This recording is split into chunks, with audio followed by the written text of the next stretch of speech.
Hello, my friend, we meet again. There's a Bible verse that says, "Love bears all things, believe all things, hopes all things, endures all things."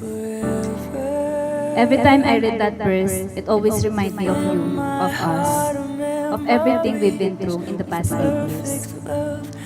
But looking back now, I realized those moments made our love stronger. They reminded me again and again why you are the man I want to spend the rest of my life with. I'm free, I'm careless, I believe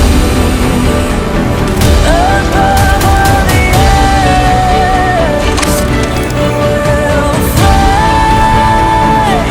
This brings tears into my eyes, my sacrifice.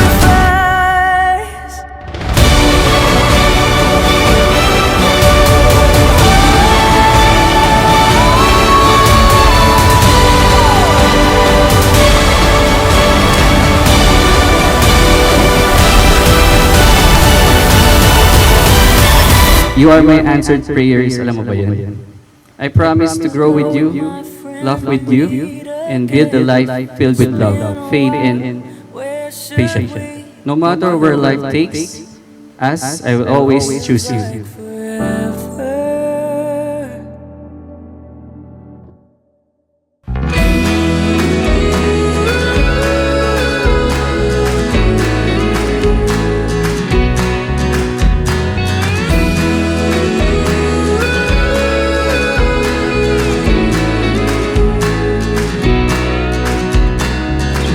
For a year now I've been waiting to see that look in your eyes. I've been hoping for a love like you for a long, long time. We got laughter, we got tears. First of all, thank you so much kasi alam ko, mapapagod talaga kayo. Kaya maraming salamat. Kasi di makukumpleto yung kasal ko kung wala kayo. Thank you! Thank you for loving me the way I needed to be loved, patiently, gently, and sincerely. And I vow that I will continue loving you even during the times when I may not always like you. Because loving you will always be a choice that I will make every single day.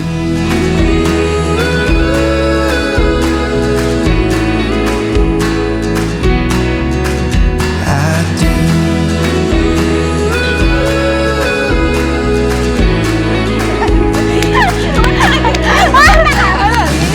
Through the loving and hurting, I'll be Love, my fiancé, finally my wife.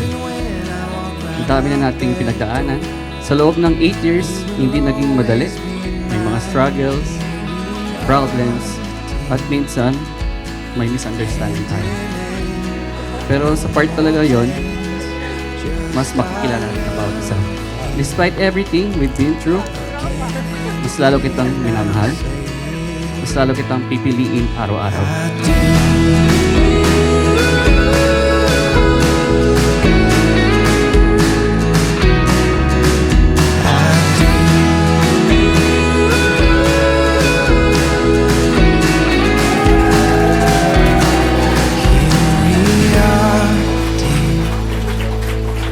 Hand in hand, no more plans, just our love here.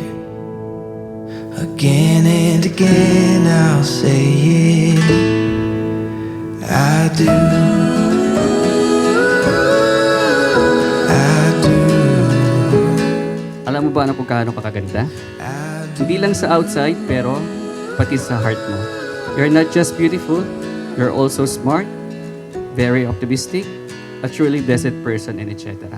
Dami yun, etc. yun.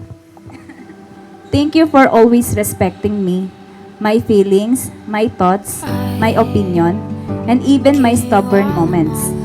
You never made me feel small, and you always made sure that my voice matters. And I vow that I will also respect you, support your dreams, and learn to compromise so that every decision we make will always be for the good of us and the life we are building together.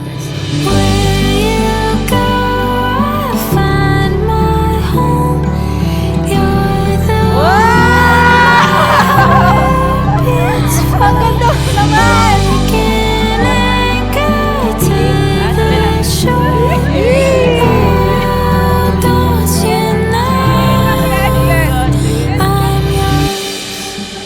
Kapag nag-asawa ka, wala na pong hiwalayan. So ito pong kasalang ito, sagrado po ito, hindi lamang po sa harapan ng tao, kundi sa harapan po ng Diyos. Gusto po ng Diyos na kapag kayo nagsama, ang pinag-isa niya, wala raw hiwalayan. Ang relasyon po ng mag-asawa, kapag sentro si Jesus, magiging masaya yan. Sabi ko nga, palagi ko pong binabanggit, and they live happily ever after.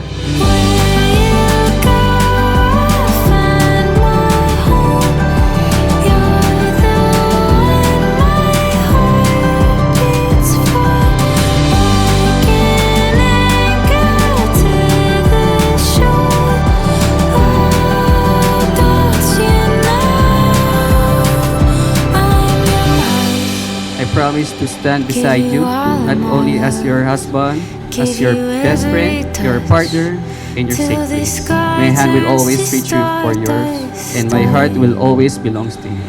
Today and always, you are my hope, my heart, and my grateful blessings. Thank you, and I love you, my wife.